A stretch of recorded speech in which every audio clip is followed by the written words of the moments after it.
I remember this incident as I remember my own name. It was, should I say, the strangest thing that had ever happened to me in my entire life. Do you like boarding school horrors? Come closer. I saw their necks turn 360 back, and the scream I heard was probably that of a... "What are you doing here at this time?" my old matron asked, her voice angry. "Don't you know it's the time we convey for our meetings?" What? Pause. Let's start this boarding school gist from the beginning. It was a lovely Friday morning at exactly 2 a.m. when I rose from my bed.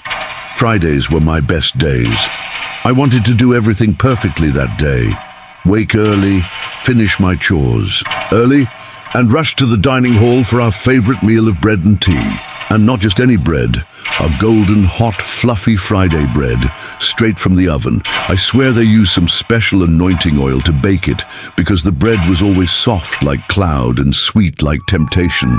Even outsiders, people who didn't attend our school, used to try begging for a taste. That's how serious it was. But wait, I'm going off course. This story isn't about my school bread. We'll leave that love story for another day. So yeah, 2 a.m. sharp. I know because I checked the brand new Rolex wristwatch my crush bought me for my birthday just the week before.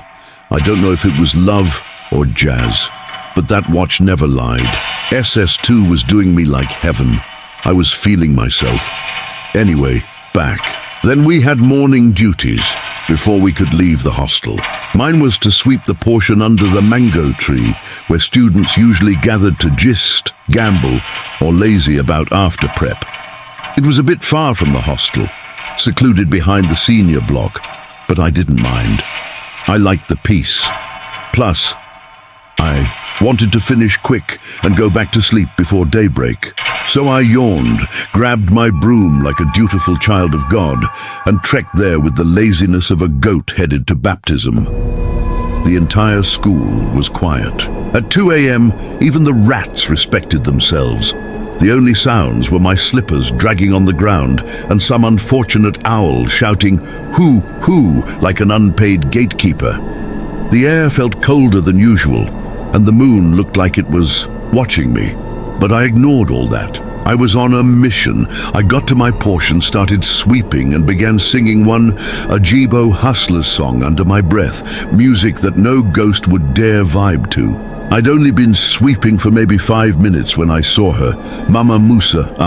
That woman.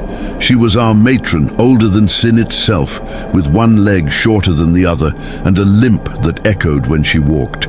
She always wore the same red wrapper and black shirt, no matter the weather.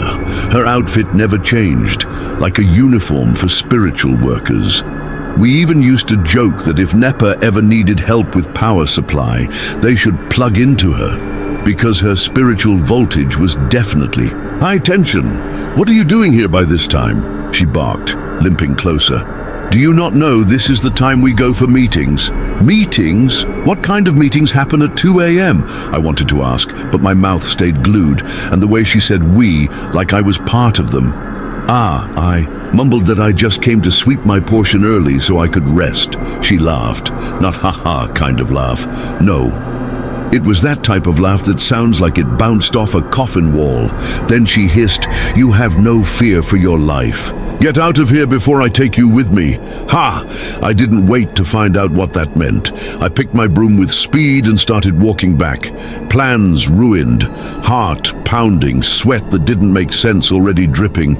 But curiosity is a bastard. I was just 10 steps away when I paused. Something in me said, "Look back," maybe to check if she'd left so I could finish my sweeping. I turned slowly. No one, nowhere. Gone. Eh?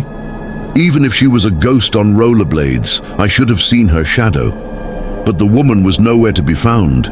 Just mango trees, moonlight, and madness. A cold breeze brushed past me, and every hair on my body stood at attention like parade soldiers. I didn't need a prophet to tell me to run. I took off, legs touching shoulders. But halfway to the hostel, I slowed. There were girls ahead.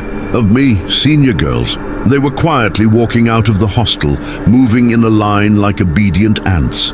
Maybe they were also going to do morning duties, but something felt wrong. They didn't talk. They didn't laugh.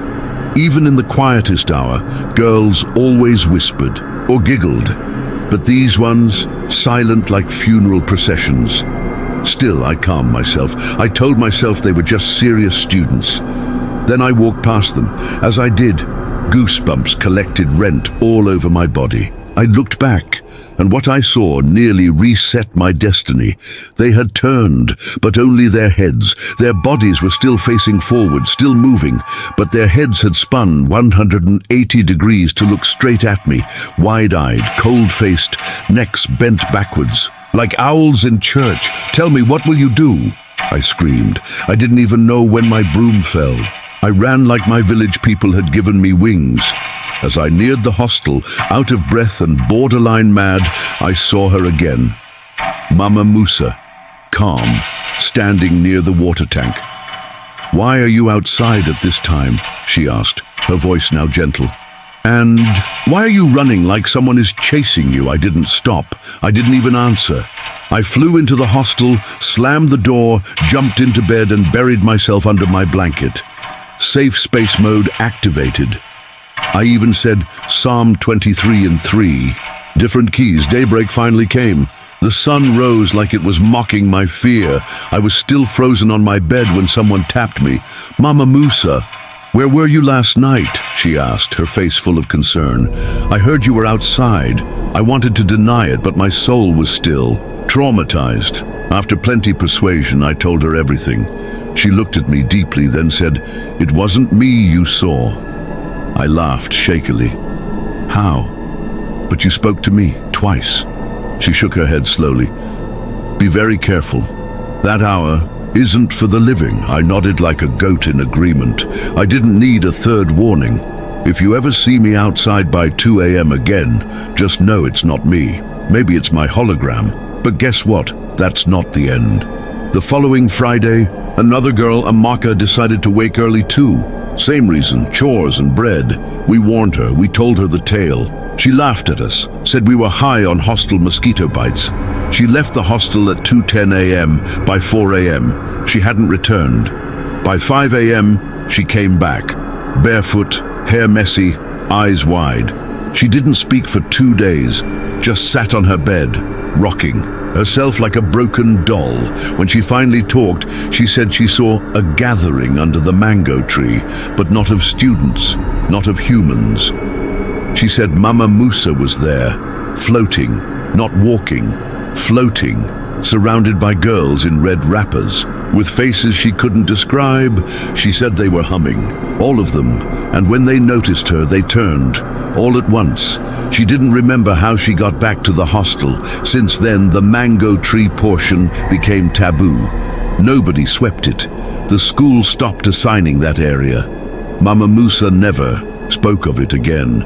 In fact, she retired mysteriously a term later, said she was tired, but I think something else happened. Sometimes, at night, especially on Fridays, you can still hear faint sweeping sounds near that tree.